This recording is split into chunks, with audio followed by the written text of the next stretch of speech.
Bueno, buenas tardes.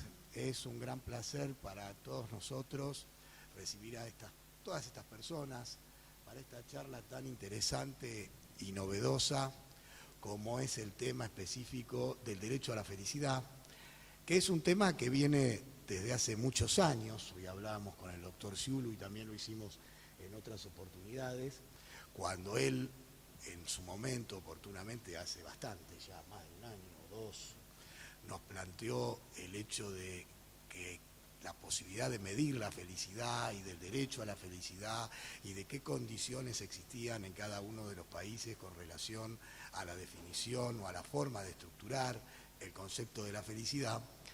Empezamos a mirar también cómo devenía esta idea de la felicidad y obviamente esto nos remite a muchas declaraciones, pero específicamente a la Declaración de la Independencia de los Estados Unidos, cuando nos dice que reconocemos como evidentes el derecho a la vida, a la libertad y a la búsqueda de la felicidad. Es decir, allí aparecía como un presupuesto, como un objetivo, como un desarrollo, la posibilidad del hombre, atento a esas circunstancias que se venían o se veían como evidentes, de la posibilidad de la búsqueda de esa satisfacción que significa la felicidad. Y afortunadamente Adolfo nos trajo esta idea de hacer esta charla, que tiene mucha sustancia, porque uno ve que la felicidad no significa lo mismo para todos los pueblos, ni tampoco para todos los individuos, y que las condiciones que la generan no son las mismas. Con lo cual, para no cansar, porque no soy acá la figura es el doctor Ciulu que ha venido con esto. Adolfo, te agradecemos que estés aquí, agradecemos a todas las personas aquí presentes, y bueno, esperamos esta charla con mucha expectativa. Muchas gracias. Muchas gracias al señor decano por la gentileza de presentar esta charla y presentarme. Y por supuesto le agradezco a todos ustedes la expectativa y esperemos estar, aunque sea moderadamente, a la altura de semejantes expectativas. Vamos a referirnos a este tema del derecho a la felicidad. Hace muchos años, era la época de la reconstrucción democrática en nuestro país, años muy importantes. Recuerdo haber visto en un diario de la capital federal una noticia muy pequeña. Debo haber sido de los pocos que la leyó por mi afición a los temas constitucionales, y decía que en la provincia de San Juan la Constitución iba a traer el tema de la felicidad. Recuerdo que cuando la leí, era muy pequeña la noticia, había una convención constituyente que estaba reformando la Constitución de esa provincia, y no pude menos que esbozar una sonrisa muy escéptica. Ahora una Constitución iba a hacer felices a los sanjuaninos, me pregunté. Qué complicado esto. No le auguré mucho porvenir a esa idea y a ese derecho. Han pasado muchos años de ello y debo confesar que me equivoqué absolutamente. El tema de la felicidad tuvo un devenir que no imaginé de ninguna manera. Vamos a comenzar. Bueno, las Naciones Unidas, la Asamblea Nacional de las Naciones Unidas, el lugar donde se reúnen la gran mayoría de los países del mundo, establece un Día Internacional de la Felicidad, el 20 de marzo de cada año. O sea que el tema llegó nada menos que a las Naciones Unidas. Poco tiempo después, la misma Asamblea de las Naciones Unidas establece el Índice Global de Felicidad, que es un índice que se hace todos los años entre un grupo de países, ahora son 157, en donde se mide la felicidad de la gente de cada país. Ya entraremos un poquito en eso. Y aparecen los ministerios de la felicidad. Otra idea que parecería, bueno, en aquel momento me pareció descabellada. Países muy distintos. Fíjense ustedes que el Reino Unido, Japón, dos grandes potencias mundiales, y también países como Venezuela. Venezuela creó el ministerio que le llaman allí de la sagrada felicidad. Todavía, ¿no es cierto?, la adjetivaron. Y Bután, que es un caso muy especial. Cada vez que se habla de felicidad, ustedes van a ver que se habla de Bután. Bután es un país pequeñísimo, de 800.000 habitantes, más o menos, para que tengamos una idea.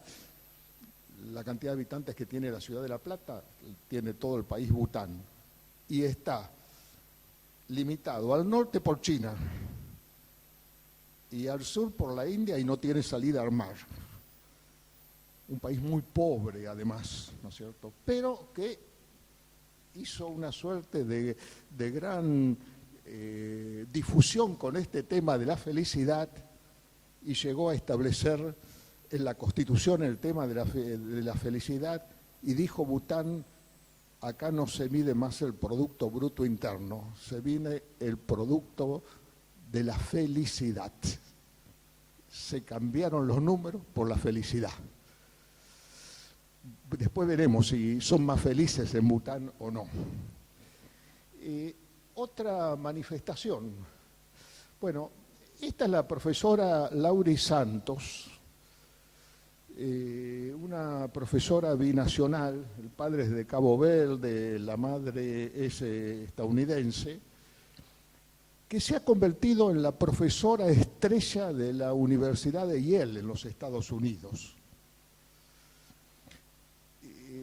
Ha ocurrido algo extraordinario, que enseña la llamada ciencia de la felicidad.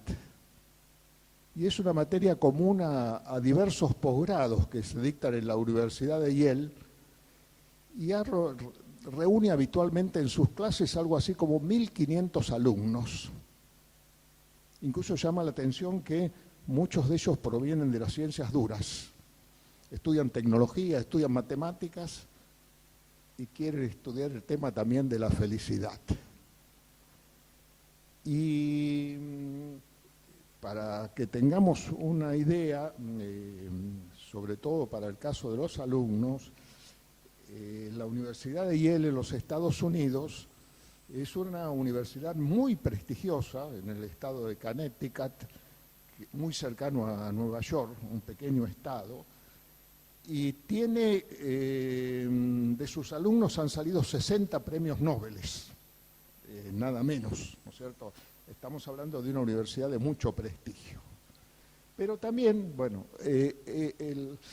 la ciencia de la felicidad llegó a la Universidad de Harvard.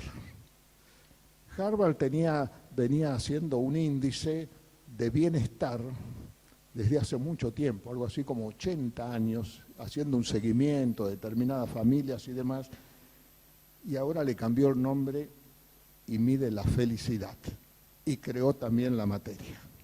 Hace poco que me decía un ingeniero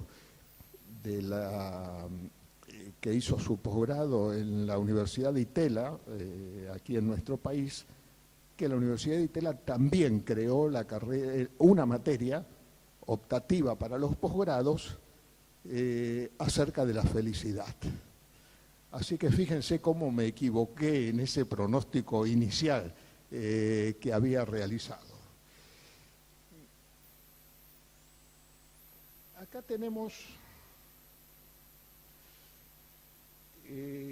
nuevas ciencias, yo diría nuevas disciplinas, por eso lo pusimos allí, que tienen que ver con este tema de la felicidad. Y esto se ha dado todo en los últimos años. En general son ciencias que se han desarrollado o disciplinas que se han desarrollado en los años 90 y siguiente. Algunas tienen un poquito más de antigüedad. Bueno, acá tenemos algunas. La neurociencia, que es hoy en día está con mucho auge, como todos ustedes saben, y esto combina una serie de ideas acerca del estudio del cerebro humano. El cerebro humano parecería ser el órgano del ser humano que menos se ha podido estudiar o del cual menos se sabe. La influencia, ¿no es cierto?, en el cerebro de aspectos biológicos, cómo eso se traduce en las emociones del ser humano y cómo se pueden lograr comportamientos diferentes a partir, ¿no es cierto?, de su conocimiento y tratamiento. La neurolingüística, que también ha tenido un gran desarrollo y que estudia sobre todo la formación del lenguaje en el cerebro, las formas de expresión y cómo a través de ciertas terapias, cambiando o modificando el lenguaje, se pueden modificar ciertas conductas. Esto estuvo, sobre todo en la década del 90, hubo un auge extraordinario, ¿no es cierto?, de la neurolingüística. La psicología positiva.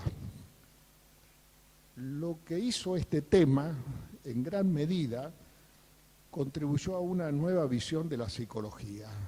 La psicología siempre fue una ciencia que estaba fundamentalmente dedicada al estudio de las patologías psicológicas, obviamente. Y ahora existe una disciplina nueva, que es la disciplina de la psicología positiva, muy desarrollada por un catedrático de la Universidad de Pensilvania, Silman, que busca otro perfil, es decir, cómo puede contribuir la psicología a que el hombre sea más feliz, a que el hombre esté mejor, y no tanto tratar el tema de la patología. Hay mucha bibliografía al respecto recién de lo que yo le estaba comentando. Un conocido psicólogo y autor de varios libros, Gabriel Rolón, tiene un libro sobre la felicidad y cuenta él que cuando el editor le pidió que escribiera sobre la felicidad, se sintió muy abrumado porque dijo, bueno, yo no sé de felicidad, yo sé de enfermedades, atiendo a los enfermos psicológicos y todos tienen depresiones, todos tienen ataques de pánico y no sé de felicidad. No obstante hizo el libro y bueno, después estaba muy contento con ello, pero esta es la psicología positiva, es decir, actuar de una manera diferente para que la persona, no necesariamente la enferma, esté mucho mejor en ese aspecto. El coaching, una nueva disciplina que comenzó sobre todo en el mundo anglosajón, una palabra que no tiene traducción a nuestro idioma. Algunos la describían como entrenador, no es exactamente un entrenador, porque empezó en relación con el deporte, algunos deportes como el tenis, por ejemplo, es decir, una persona que influía en el comportamiento de un deportista para hacerla mejor, no solamente desde el punto de vista de su técnica, sino desde el punto de vista de su mente, de sus emociones, de sus sentimientos. Esto hoy en día ha tenido un gran desarrollo. Bueno, hay una suerte de padre del coaching, que es un inglés llamado John Whitmore, y hay un exponente que ha tenido una extraordinaria influencia en los Estados Unidos, de apellido Tony Robbins se llama, que es dueño de una empresa monumental en los Estados Unidos, que es una de las que más factura en este momento, y tiene una empresa de coaching. El coaching ha llegado a las universidades también. Es una forma, ¿no es cierto?, de la palabra, según he leído, viene de una expresión húngara, donde el coach sería algo así como un barco, algo que lleva a cierto destino, ¿no es cierto? Es algo nuevo, muy criticado por muchos psicólogos. Los coaches se han convertido en adversarios de los psicólogos en el sentido que le quitan trabajo, pero bueno, eso será un tema que no nos concierne. Y por último, la llamada ciencia de la felicidad. Yo puse arriba disciplina porque me parece todavía tengo tal vez algún prejuicio y no me animaría a llamarla ciencia de la felicidad, pero sí evidentemente que esto ha tenido un desarrollo muy importante y creo que bienvenido sea ese desarrollo, realmente me parece muy bien que haya sucedido.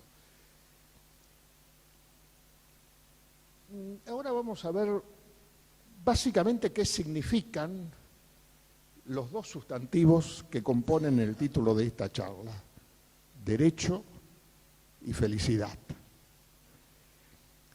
Respecto de derecho, como todos estamos de alguna manera relacionados con el tema, voy a evitar caer en cuestiones que ya sabemos que los derechos tienen que ver con atribuciones, con facultades que tenemos, y que las constituciones, y ahí me voy a detener un poquito más, han venido con el propósito de reconocer, garantizar, tutelar esos derechos. Las constituciones no otorgan derechos.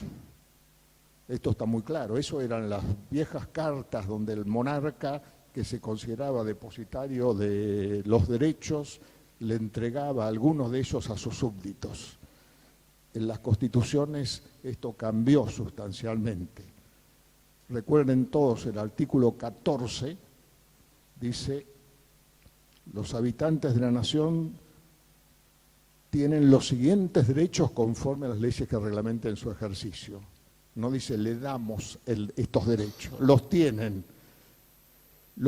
y la Constitución los protege, la Constitución los tutela, la Constitución los regula, pero los derechos están en la persona, están en nosotros. Y desde el punto de vista constitucional, bueno, estas son las dos palabras que vamos a ir analizando. Desde el punto de vista constitucional, estos derechos habitualmente aparecían en la historia en etapas bien diferenciadas, y que, bueno, pasaba un tiempo largo en que se cambiaba ese péndulo en el mundo, ¿no es cierto?, de las ideas políticas, de las ideas sociales. Hoy en día hay lo que se denomina la aceleración de la historia, como dice Daniel Bell o Huntington y otros pensadores, y todo se hace mucho más rápido. El constitucionalismo liberal, el que generó las primeras constituciones, nos legó dos grandes derechos que ahora vamos a ver. Luego vino el constitucionalismo social, en una época diferente, también completó esos derechos con nuevas ideas. Luego vino un constitucionalismo más moderno, ya veremos de qué se trata, y finalmente tenemos un constitucionalismo actual, que es el que estamos transitando, a veces difícil de analizar por la proximidad del mismo fenómeno. Pero veamos un poquito muy sucintamente de qué se trató cada uno. El constitucionalismo liberal nos trajo dos órdenes de derechos. Vamos a ir un poquito al liberal.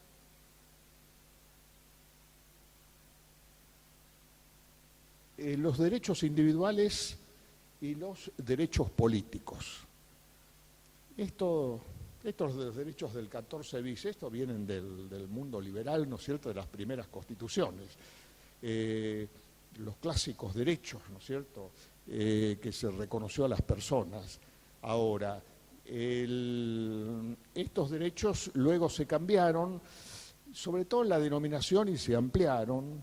Estos derechos individuales en determinado momento pasaron a ser derechos personales, mejor denominación, y más adelante empezaron a ser derechos humanos.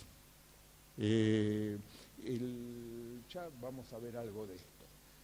Y luego vendrá la etapa del constitucionalismo social,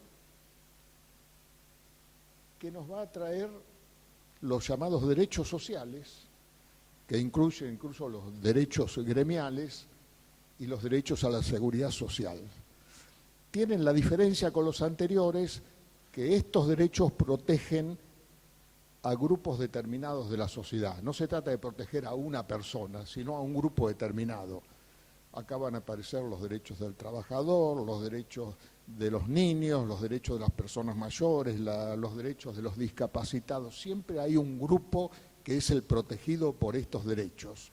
Un enriquecimiento grande a lo que había aportado el liberalismo en su momento. Luego vamos a tener los llamados el constitucionalismo moderno, que nos va a traer otros derechos que en general, fíjense ustedes, protegen a grupos indeterminados de la sociedad. No se trata de un grupo, como decíamos antes, de los trabajadores o de los niños. No, derechos al ambiente. Todos podemos requerir este derecho en determinado momento. Derecho de los usuarios, derecho de los consumidores. Somos todos usuarios, somos todos consumidores, pero se han buscado nuevas herramientas para proteger estos derechos, habida cuenta de la complejidad que tiene el reclamo individual, que no sería demasiado efectivo por otro lado. Y luego vamos a tener, tal vez, o me parece a mí el tema más apasionante, que son los derechos provenientes del constitucionalismo actual. El derecho de las personas no humanas, esto encierra toda una problemática que ya han aparecido en las constituciones, ya hay leyes, y hoy yo diría que no nos puede extrañar que en un tribunal de justicia aparezca un animal y nos plantee un amparo, un habeas corpus. Ya ha sucedido y ha llegado hasta la Corte y se ha resuelto favorablemente, ¿no es cierto? En estos casos, por ejemplo, se trataba de monos que se presentaran a un tribunal de justicia solicitando un habeas corpus con un abogado patrocinante. Y esto ya está en funcionamiento y ya hay fallos. Hay fallos de Mendoza, hay fallos en otros tribunales e incluso la Corte ha confirmado un fallo que se dictó en la capital federal con motivo de unas habeas corpus que se había dispuesto en las instancias inferiores. Los derechos de los robots. Tenemos robots ahora que además van a ser nuestros contrincantes cada vez más, que van a poner en riesgo probablemente nuestros trabajos porque lo hacen muy eficientemente, porque no se enferman, porque no requieren vacaciones. Bueno, toda una cuestión esto de los robots. Pero ya hay robots que tienen, por ejemplo, pasaporte. Un famoso robot, Sofía, que es un humanoide, es un robot que tiene forma humana. Bueno, el gobierno de Arabia Saudita le ha otorgado el carácter de ciudadana y le ha otorgado el pasaporte, con lo cual podemos encontrarnos en un avión y al lado nuestro no hay una persona, no hay ni siquiera un animal, hay un robot. Este robot Sofía incluso habla con cualquier persona, casi es muy similar al humano, ¿no es cierto? Pero fíjense ustedes, y bueno, la Comunidad Europea ya se vio necesitada a dictar una reglamentación por el uso de los robots en este aspecto. ¿Cuáles son los derechos y las obligaciones que tienen? Bueno, el derecho a la memoria. El derecho a la memoria también es un derecho que en algunos países tiene una larga historia y una larga tradición, sobre todo los países que más han padecido las guerras. Sin embargo, en nuestro país no se había desarrollado tanto esto, se desarrolló mucho en la década del 90 y en los principios, ¿no es cierto?, de nuestro siglo, y esto generó, bueno, hechos notabilísimos. Recordemos, por ejemplo, que el Congreso de la Nación en su momento declaró, en primer lugar, anuló, o mejor dicho, dejó sin efecto las leyes llamadas de punto final y de obediencia debida, 23.492 y 23.521. La primera es de obediencia debida y la segunda de punto final. Y esas leyes posteriormente, en un acto posterior del Congreso, 10 años más o menos después de que se sancionaran, fueron declaradas nulas por el Congreso, en una decisión que no tiene precedentes. Máxime cuando la Corte había declarado constitucional la ley de obediencia debida y punto final en el caso Camps, por ejemplo. Había algún precedente en el sentido de que se declaró la nulidad de la llamada ley de autoamnistía del gobierno anterior, del gobierno de facto, pero acá se trataba de leyes dictadas en un periodo constitucional y declaradas constitucionales por la Corte, que el Congreso dice que ahora son nulas, con lo cual caían todas las consecuencias que habían producido, como que no existía. Pero fíjense hasta dónde llegó. La Corte convalidó eso, ¿no es cierto?, en una decisión muy importante, los casos Simón, el caso Maceo, respecto a este último, a los indultos, son una manifestación elocuente de este llamado derecho a la memoria. Y curiosamente, junto con el derecho a la memoria, tal vez un poquito después, viene el derecho al olvido. Otro derecho que está circulando en distintos foros mundiales. Hay varios países que tienen leyes referidas al olvido. Es decir, este derecho estaría amparando a las personas respecto de actos que habrían hecho en su momento, en otro momento histórico, y que debieran ser olvidados, ¿no es cierto? Bueno, nosotros no tenemos una ley del olvido. Tenemos un fallo de la Corte, el caso Rodríguez María Belén, de una modelo, en donde la Corte negó su aplicación. Esto no quiere decir que la Corte esté en desacuerdo, pero en el caso específico dijo que no correspondía esta cuestión. De todas maneras, bueno, hay algunas manifestaciones. Bueno, la ley de habeas data prevé, por ejemplo, que los datos que se pueden conservar en registros se pueden conservar hasta los de 5 años. Incluso si se ha cumplido con la obligación es un poco menos esto. Con lo cual, ¿no es cierto?, este derecho al olvido ya está transitando, evidentemente, en nuestro país. Y después el tema de los neuroderechos. Este tal vez es muy apasionante. Ya hablábamos con el doctor Berry de, tal vez en una próxima charla, encarar este tema de los neuroderechos.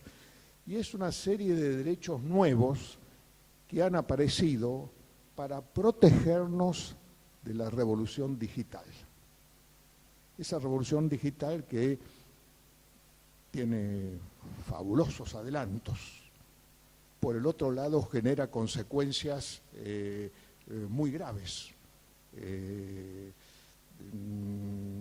Se ha comprobado en muchos casos una suerte de achicamiento del cerebro, incluso hasta físicamente, además, ¿no es cierto?, de una... muchas veces algunos autores hablan de una jibarización del cerebro humano. Los jíbaros eran una tribu, no sé si existe todavía, famosos porque achicaban los cerebros de sus víctimas, y que esto estaría produciéndose sobre todo en la gente más joven y en los chicos sobre todo, como consecuencia de un uso demasiado intensivo de la tecnología. Bueno, todo esto es apasionante, hay una serie de derechos que aparecen, no nos vamos a detener porque no es el caso ahora sobre esto. Pero desde el punto de vista de estos derechos constitucionales, yo quisiera no olvidar que hay 2 o 3 pautas fundamentales en la Corte Suprema de Justicia de la Nación. No hay derechos absolutos. Esto lo viene diciendo durante toda su historia la Corte, no sé, el caso Ríos, el caso Berbisky y tantos otros.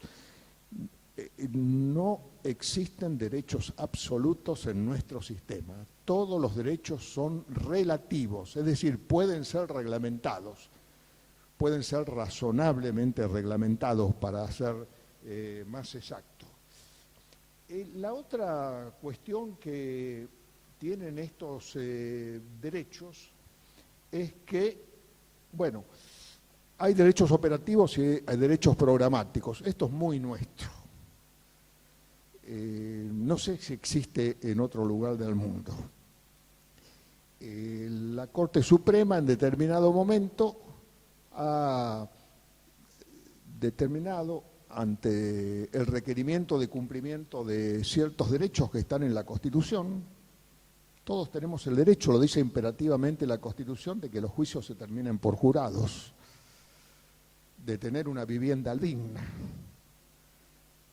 de tener salarios adecuados, de tener participación en las ganancias de los empleos. ¿Y dónde está esto?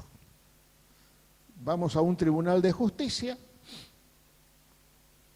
acá está la Constitución, la supremacía de la Constitución, acá está el artículo 14 bis, sobre todo. ¿Y qué ocurre? Bueno, la justicia nos va a decir que estos derechos, si bien existen en la Constitución, no son operativos. Es decir, no rigen de por sí hasta que no se dicte una ley que los reglamente. Y esa ley no aparece en muchos casos. Fíjense, el juicio por jurados es de 1853. Ha implementado a nivel local algunos juicios por jurados, pero es mínimo. La participación en las ganancias, la vivienda digna es del año 57, de la reforma constitucional de este año, y sin embargo, eso no ha aparecido. La solución, bueno, son derechos programáticos. Y la otra cuestión, que es la que menos se ve probablemente por los colores en la diapositiva, es que no existe en nuestro sistema constitucional una garantía entre los derechos. No están categorizados, jerarquizados, tarifados los derechos. No es que un derecho vale más que el otro. La Corte permanentemente ha indicado que ante el caso concreto el juez debe resolver si no se pueden armonizar, si un derecho va a estar por sobre otros. No obstante esto, que la Corte lo sigue repitiendo y lo sigue diciendo, alguna vez también dijo la Corte que el derecho a la vida es el más importante de todos los derechos. Caso Sicilotto, caso Albarracín, por ejemplo, pero también en otras oportunidades dijo que el derecho a la libertad de la conciencia está por sobre el derecho a la vida. Caso Bamondes, por ejemplo. Con lo cual, bueno, tenemos que tomarlo, en general la regla es que no existe jerarquía entre los derechos. Es decir, ante el caso particular habrá de resolverse cómo se puede resolver la cuestión. Estos tres aspectos creo que son muy importantes para entender el tema de los derechos. Y esta expresión me llamó la atención hace muchos años, es de Alfredo Orgaz. Alfredo Orgaz fue un jurista cordobés que integró la Corte Suprema de facto, aquella del gobierno de la llamada Revolución Libertadora, pero cuando vino el gobierno constitucional lo ratificó con el voto unánime en el Senado, un hombre de gran autoridad en sus pronunciamientos. Y Orgaz fue incorporado a la Academia Nacional del Derecho y allí dio una conferencia que en aquel momento llamó la atención. El título que eligió para la conferencia eran Derechos Humanos, cuando esto era una expresión no demasiado aceptada, ¿no es cierto? Incluso Alfredo Orgaz, recuerdo que dijo algo así: no pensarán que vengo a defender a los terroristas y subversivos, vengo a defender los derechos humanos que son también de nuestros adversarios y aún de nuestros enemigos. Y Alfredo Orgaz tiene dicho en esa misma conferencia, está publicada, esto: es siempre un síntoma para los derechos que estos necesiten ser solamente declarados, o solemnemente, perdón, declarados, pues tal declaración presupone que ellos son desconocidos en la vida real y con una cierta generalidad. ¿Qué nos está diciendo? Que los derechos se declaran en las constituciones y en las leyes en general cuando no se tienen o cuando están en peligro. Si no, no tendría demasiado sentido. Y eso me sirvió para, bueno, esto tiene que ver con los derechos constitucionales en nuestro país.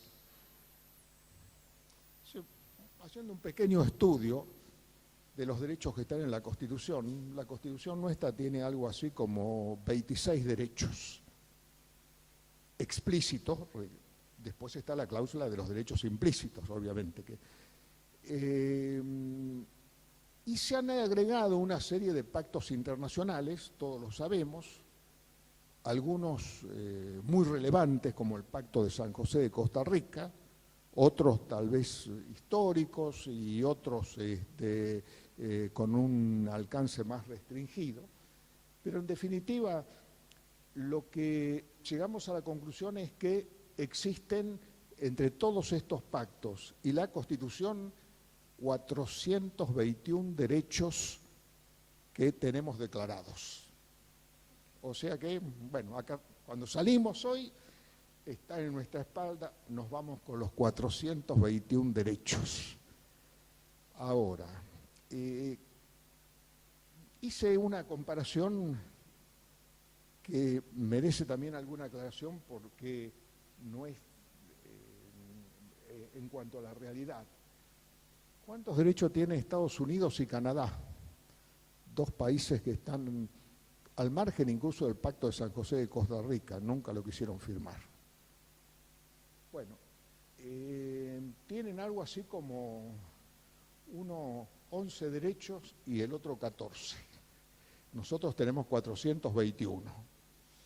Ahora, ¿qué significa esto? Creo que esto le da la razón a esa expresión de Orgaz, indiscutiblemente. Ahora, yo quisiera hacer la aclaración también. ¿Está mal que nosotros nos hayamos incorporado al Pacto de San José de Costa Rica? Pienso que no.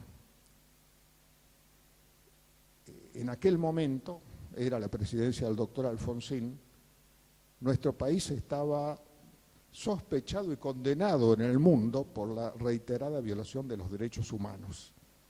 Y nuestro país, en esa etapa de restauración democrática, tenía que exhibir ante el mundo que eso había comenzado a cambiar.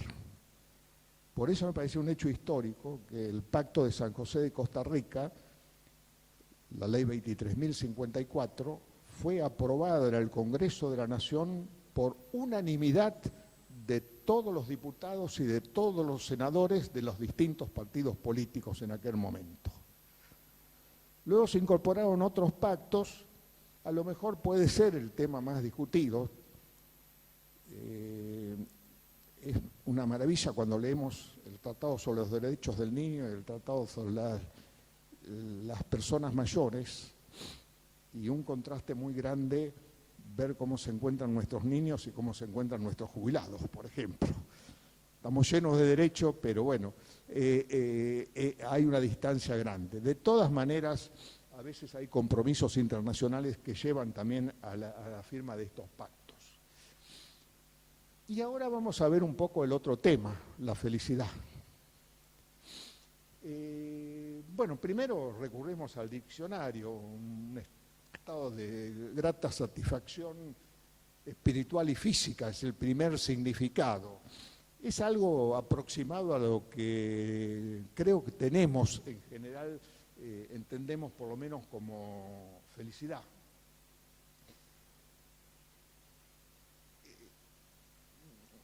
En el pensamiento vamos a hacer una mirada filosófica muy breve, porque no sé si el objetivo de esta charla pasa por ahí justamente, pero por el pensamiento filosófico, ¿no es cierto? En general, los primeros filósofos, todos se ocuparon del tema de la felicidad. Esto es un detalle muy importante. Ese tema de la felicidad viene de muchos siglos antes de Cristo y el mundo se ha ocupado constantemente del tema de la felicidad. Tanto Sócrates, Aristóteles, Platón se ocuparon del tema, era un tema muy importante y todos ellos dejaron alguna enseñanza, pero relacionaban a la felicidad con la justicia, con la virtud, es decir, con valores prácticamente absolutos y más relacionados con el Estado que con la persona en sí. Acá teníamos una pequeña síntesis, pero bueno, la dejo para que ustedes simplemente la vean, de Sócrates, de Platón y de Aristóteles, y vean, fíjense, en un caso la libertad, en otro caso la justicia, y en Aristóteles, acá, bueno, el tema de la virtud, o sea que más o menos iba por allí el pensamiento de la filosofía más clásica. Luego le viene la filosofía moderna, que tiene la virtud de que acá se viene reconociendo que la felicidad no es una atribución que tiene que ver con el Estado, sino que es de las personas. Con lo cual, ¿no es cierto?, es un cambio bastante importante en esta óptica. Bueno, acá tenemos algunos de los pensadores, de los filósofos de aquella época, Kant, Bentham, John Stuart Mill, uno de los padres del liberalismo, que por supuesto relaciona la libertad con la felicidad.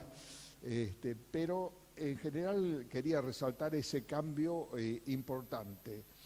Y en la filosofía contemporánea ya también hay otro cambio importante, porque ya la felicidad no solamente incluye lo positivo, sino también los aspectos necesariamente negativos que tiene la vida. Es una visión bastante más amplia en ese aspecto. Pero hagamos una visión muy, muy acotada. Bueno, acá tenemos otros autores más contemporáneos, en donde, bueno, siguen esa tendencia. Y veamos también qué nos dicen otras ciencias. Y en esto, bueno, simplemente voy a mostrar algún dato elemental, ¿no es cierto? Uno de esos datos es, la biología y su relación con la felicidad. Se habla de, como dice así la diapositiva, de las hormonas de la felicidad. Ustedes saben, bueno, las hormonas son sustancias que produce el organismo humano, órganos del organismo humano, y que tienen mucha importancia en el organismo. La biología las estudia, hay una parte de la medicina muy dedicada al estudio de este tema, que es la endocrinología, una ciencia muy compleja, y hay ciertas hormonas. Yo le puse neuronas porque en biología algunos discuten que se trate de hormonas, algunas de ellas y que sean neurotransmisores. Hay una diferencia de matiz que, bueno, creo que no viene al caso. Y entre ellas hay una de ellas que nadie discute que es una hormona, que es la oxitocina. La oxitocina, el nombre está tomado del griego y quiere decir algo así como parto rápido. ¿Qué pasa con esto de la oxitocina? Es una sustancia que se produce en el cerebro humano, también se supone en los animales, y que tiene la particularidad que en las mujeres embarazadas se produce una suerte de catarata de oxitocina en el momento del parto. Y la oxitocina es, por sobre todas las cosas, es como la hormona de la felicidad. Un famoso médico cirujano español dice que se dedicó al tema de la felicidad, cambió la cirugía por la felicidad, cosa extrañísima también, ¿no es cierto? Me refiero a Alonso Puig, un gran difusor de estos temas. Dice que la primera impresión que tenemos entre las personas tiene que ver con la oxitocina.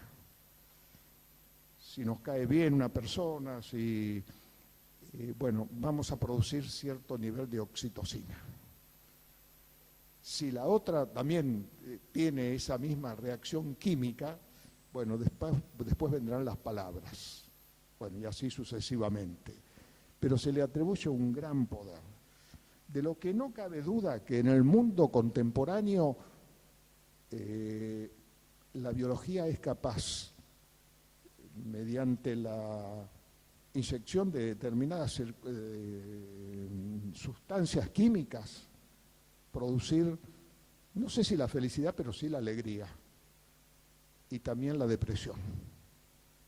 O sea, los biólogos en general están convencidos que la felicidad es un tema químico y que depende, ¿no es cierto?, fundamentalmente de esta cuestión. Algo para tenerlo en cuenta, no sé si será así o no, bueno, hay otras también, ¿no es cierto?, las endorfinas, bueno, y hay otras que producen el efecto al contrario, como sería el cortisol. Pero bueno, haciendo un repaso así por distintas ciencias, la psicología, ¿qué nos dice la psicología? Me parece que esto es importante.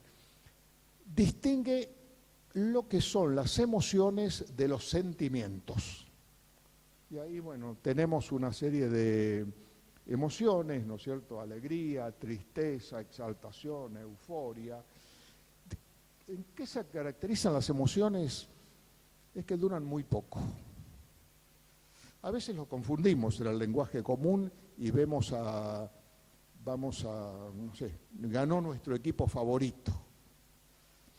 Por supuesto que nos produce mucha alegría y decimos, qué feliz que estoy. Bueno, en realidad es un estado que nos va a durar, no sé, unos días, ganamos un campeonato, bueno, una semana, pero es un estado que se va, lindo, todo lo que ustedes quieran, pero esa es la característica de las emociones. En cambio, los sentimientos son emociones mucho más duraderas. No quiere decir que duren para siempre, pero sí duran un periodo importante. Amor, odio, culpa, vergüenza, esperanza, orgullo, felicidad. La felicidad se ubica dentro de la categoría de los sentimientos, es decir, es un estado que tiene cierta perdurabilidad en el tiempo, un estado de grata satisfacción si nos atenemos a las palabras del diccionario. Bueno, y acá tenemos algunos límites.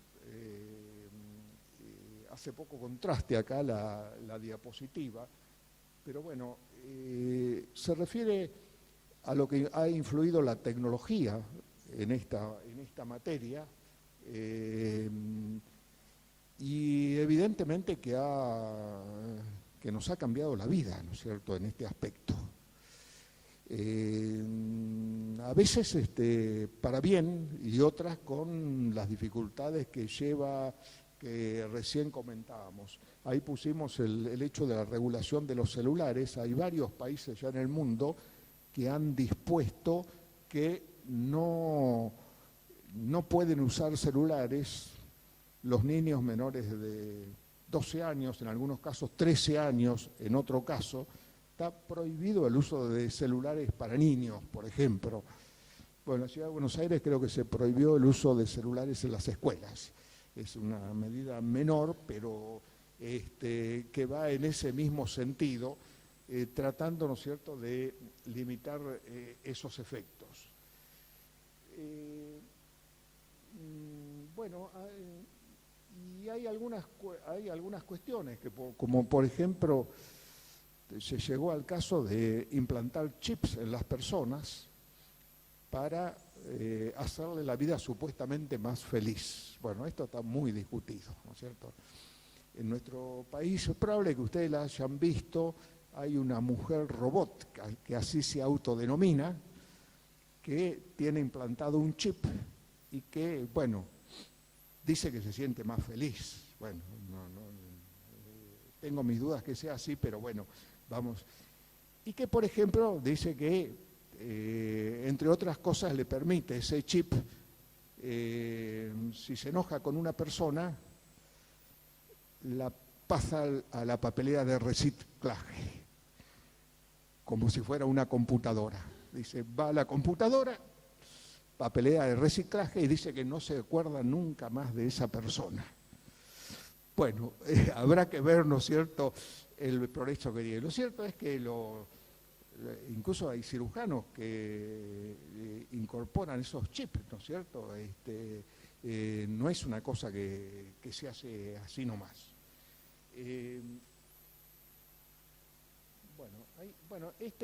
Esta no es la mujer robot, sino esta es Sofía, es el humanoide, ¿no?, del cual yo les hablé, que tiene pasaporte ahora.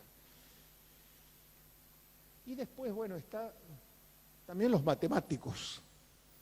Como no podía ser de otra manera, bueno, en este caso es un profesor de Yale de matemática, ha creado una fórmula de la felicidad, la ecuación de la felicidad.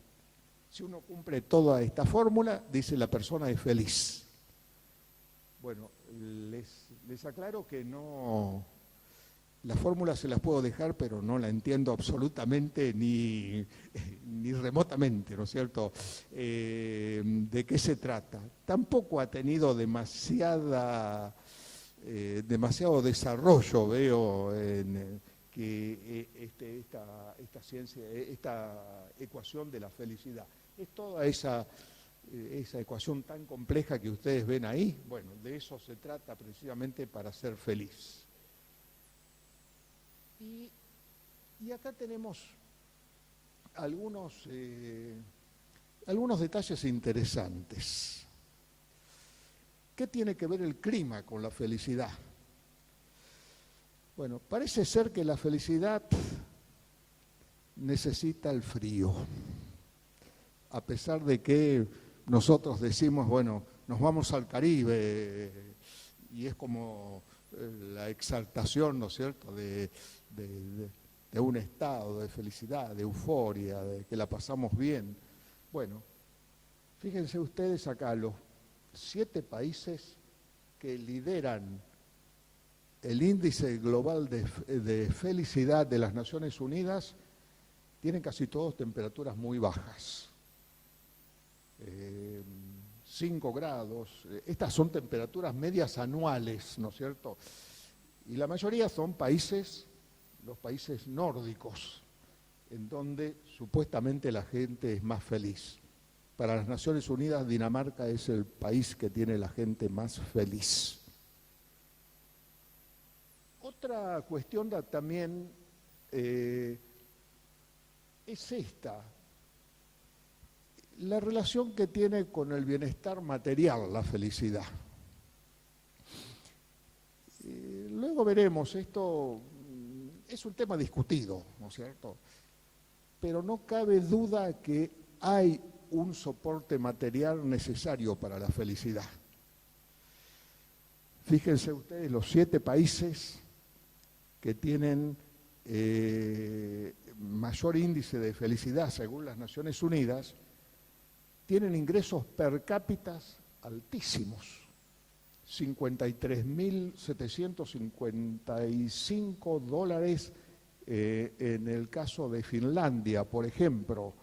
Hay países que tienen más. El que menos tiene, Israel, $52.000. Aclaramos que nuestro país, de acuerdo al último índice que ha dado el Fondo Monetario Internacional, tendría un ingreso per cápita de $13.000. Lejísimos de esto. En la calificación de la felicidad estamos con 6 puntos más o menos también, ¿no es cierto?, bastante más relegados. Con lo cual, ¿no es cierto?, esto nos da una pauta de que evidentemente este tema tiene que ver con la felicidad, aunque estimo que tampoco es la felicidad. Y el otro tema que tiene que ver con la felicidad es la corrupción en los países. Aquí también siempre tomamos 7 países, nada más que para hacerlos entrar en la diapositiva, los 7 primeros, y fíjense el lugar que ocupan. En la última columna está la calificación que tienen de la corrupción. La corrupción se califica con 10 puntos para el país menos corrupto y de ahí va bajando, ¿no es cierto? Y tenemos 8,7, 8, 7,2, 6,2. Son países que tienen muy bajo índice de corrupción, en donde pareciera, ¿no es cierto?, que esto también ayuda a que la mayor parte de la gente sea más feliz. El otro aspecto que analizamos también es el de la influencia de las guerras en la felicidad.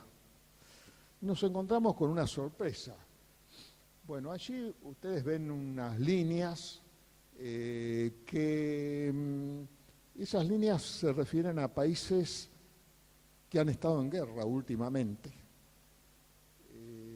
El primero es Israel, el segundo es Ucrania y el tercero Rusia. Bueno, Israel, si bien actualmente está pasando un momento muy complejo desde el punto de vista bélico, no cabe duda de que, bueno, ha vivido también otras guerras. No ha afectado la felicidad de la gente eso. En Ucrania y Rusia inician su guerra en febrero del año 2022. Lo que se nota en Ucrania es que a partir de ese momento incluso aumenta la felicidad de la gente, poco, pero aumenta, luego vuelve al sistema anterior. Y en Rusia también se ha elevado algo, con lo cual esto que podría ser un gran problema parecería ser que desde el punto de vista del registro de felicidad no es tal. Bueno, y acá tenemos, ¿qué dice la Corte Suprema de Justicia de la Nación?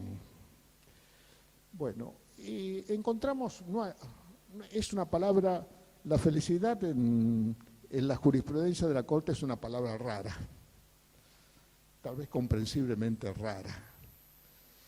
Hay pocos fallos.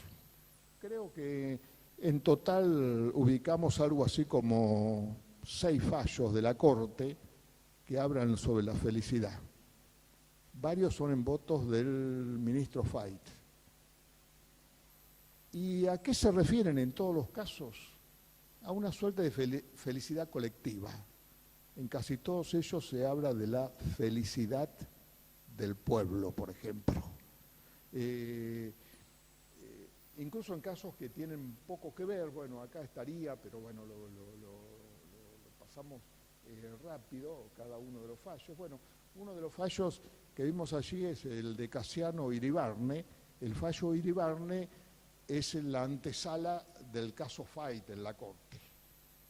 La Corte, para fallar el caso Fayt, necesitaba tener algún precedente, y ese precedente, pocos meses antes del caso Fayt, fue el caso Iribarne. Un juez de Santa Fe, de la Corte, la constitución de esa provincia decía que debía dejar el cargo en virtud de que estaba en condiciones de acceder a su beneficio jubilatorio, y la Corte, curiosamente, entró a considerar el asunto y le dio la razón a Casiano Iribarne. Luego, ese fue el fundamento del caso Fayt más tarde. Y ahí habla de la felicidad del pueblo. No sé tampoco mucho lo que tiene que ver, ¿no? Bueno, acá tenemos, ahí está el caso también. Y yo señalaría, también hay un caso en la jurisprudencia de la Corte muy particular que no se refiere a la felicidad, justamente tampoco podía referirse en ese caso a la felicidad, pero que puede tener relación con el tema, y es el caso Esquivel. Recuerdo mucho este caso porque me tocó resolverlo en primera instancia, y se trataba de un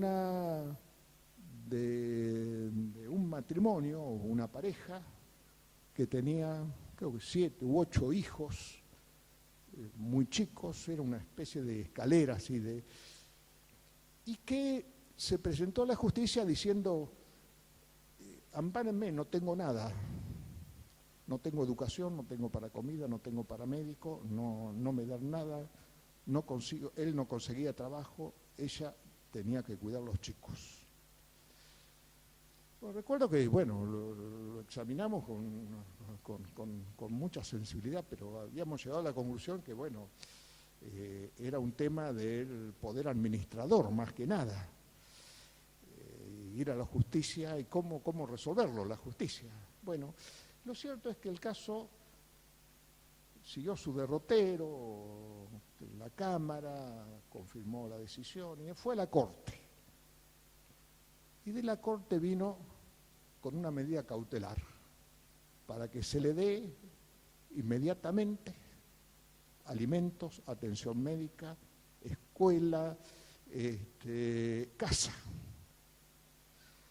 Con lo cual el juzgado, me acuerdo que se convirtió a este efecto en una suerte de dependencia burocrática. Teníamos que hacer revisar a los chicos en el hospital de niños, que nos indicaran cuál era la comida adecuada para ellos, decirle a los demandados que tenían que pagarlo. Había mucha inflación, los precios ya no coincidían, fue todo un problema.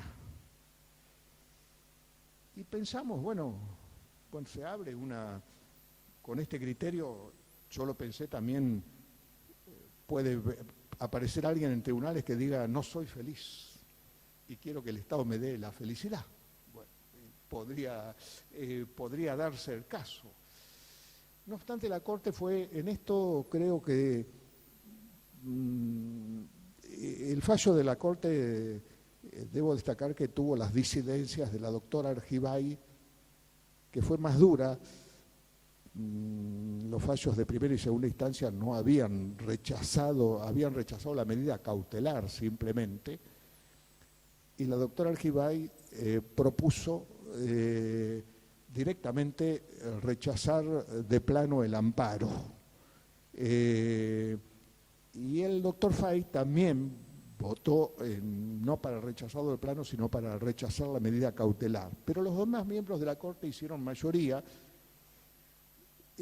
Digo, bueno, esto la Corte no lo repitió. Fueron varios casos después, pero siempre le aplicó el certiorari, guardó silencio, como siendo un poco más, algunos pasos atrás, ¿no es cierto?, pero es una circunstancia compleja, y sobre todo desde el punto de vista de la justicia, qué se hace en estos casos, y también se me ocurrió relacionarlo con el tema de la felicidad, porque sería algo más o menos, ¿no es cierto?, que pueda tener que ver con una situación similar. Bueno, y este es el famoso índice global de la felicidad de las Naciones Unidas.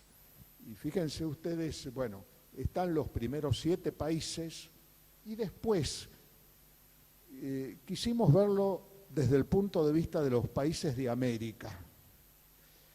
Y nos encontramos que, sobre todo América Latina, parece que está como rezagada en el ámbito de la felicidad. Bueno, Canadá y Estados Unidos están con no son de los que tienen los más altos índices, pero están muy bien. Costa Rica, bueno, parece lógico, es un país muy organizado, muy institucionalizado. Es el país de Latinoamérica que tiene mejor calificación para las Naciones Unidas. Luego estaría Uruguay, luego Chile, luego Brasil y en el puesto 52 Argentina con 6.02. Este es el último índice global de la felicidad que ha dado a conocer las Naciones Unidas. Bueno, y acá tenemos también algo que está siendo muy analizado, que son las llamadas zonas azules en el mundo, que serían no países, sino pequeños territorios que tienen algunas características muy peculiares. Por ejemplo, que la gente por lo normal vive más de 100 años en forma saludable, porque esto es importante, no solamente la extensión, sino que la vida sea saludable. Y se han detectado varias zonas, algunas en Italia, otras en Asia, otras en Estados Unidos, una muy cercana a California, que tienen estas características.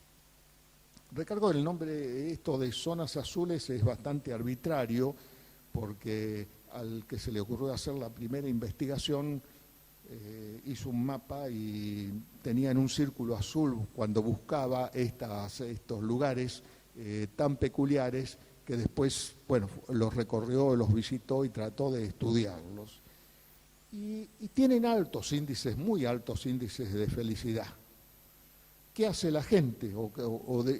Si hay pautas comunes, aunque hay otras distintas. Pero en general, en todas estas zonas azules existe lo que llamamos una alimentación saludable. Hay un cuidado de la alimentación. Normalmente producen los productos que después consumen. Hay una constante, la gente trabaja. Aún las personas de mayor edad trabajan en la producción, cada uno en la medida de sus posibilidades, pero contribuyen. Hay un grado de sociabilidad entre las personas, es decir, se llevan razonablemente bien entre ellos. Estas serían algunas características generales. Algunas tienen alimentación más vegetariana, otros una alimentación más mediterránea.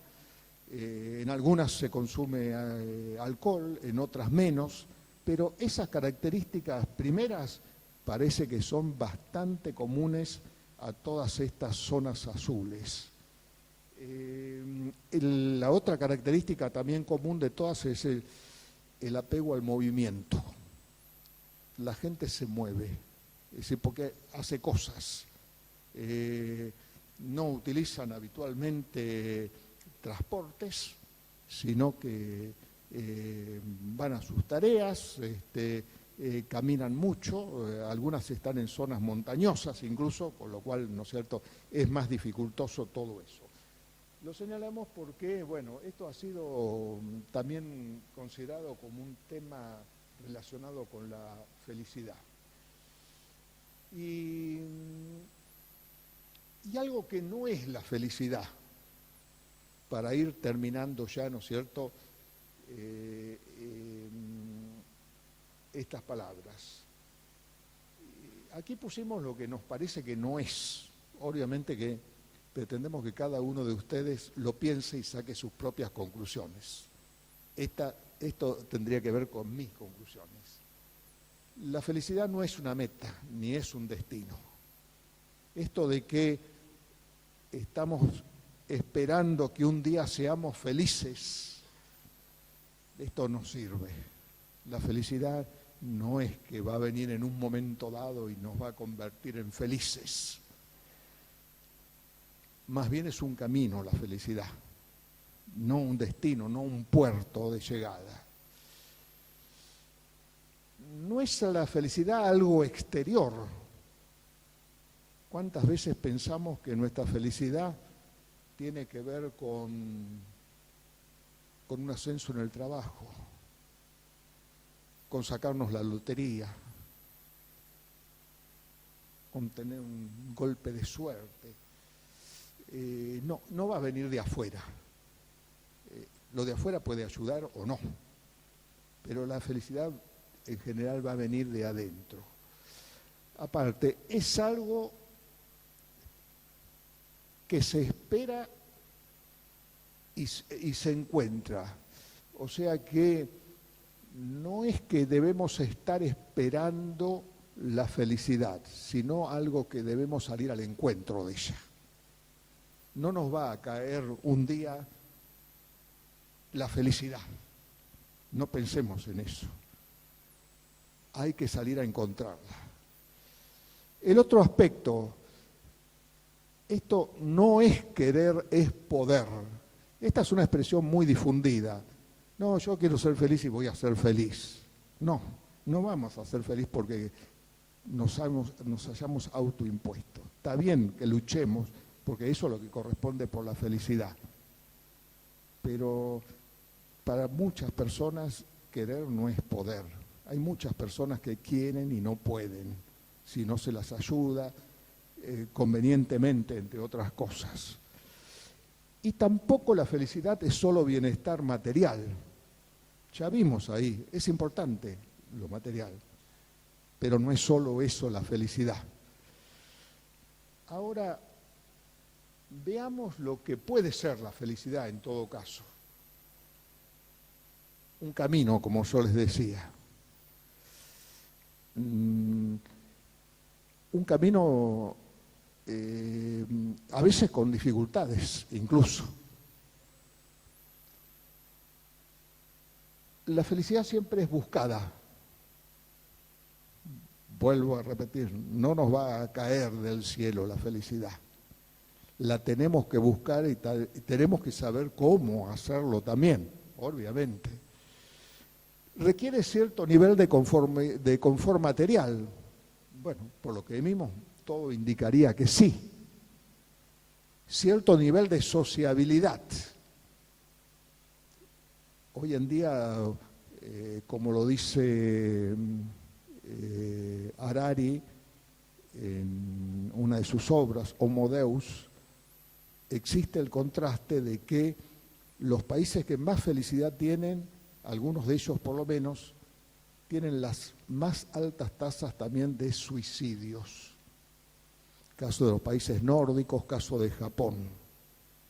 Incluso esos ministerios de la felicidad en el Reino Unido y en Japón tienen que ver justamente con la prevención o por lo menos con la idea de disminución de los suicidios. Es impresionante. En gente que está muy bien económicamente, en países que están muy desarrollados y que tienen un altísimo nivel per cápita.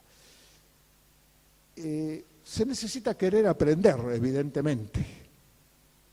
Y creo que esto que está pasando con el tema es una forma de esos 1.500 alumnos que van a la Universidad de Yale, van con la idea de aprender algo que les ayude a ser felices. Esa armonía, evidentemente, ¿no es cierto?, no es desorden, la felicidad es una armonía entre lo interior y lo exterior, y siempre requiere de cierta generosidad. En esas zonas azules se ha estudiado mucho que la gente es muy generosa con los demás. O sea, está muy bien, pero a su vez eso lo demuestra respecto a los demás, ayudando cada vez que se pueda a sus vecinos, a sus semejantes. Estas serían algunas cuestiones, ¿no es cierto? Por supuesto que lo dejo para que ustedes hagan este mismo examen. Y ya para terminar, creo que, bueno, hay dos o tres interrogantes y con esto terminamos.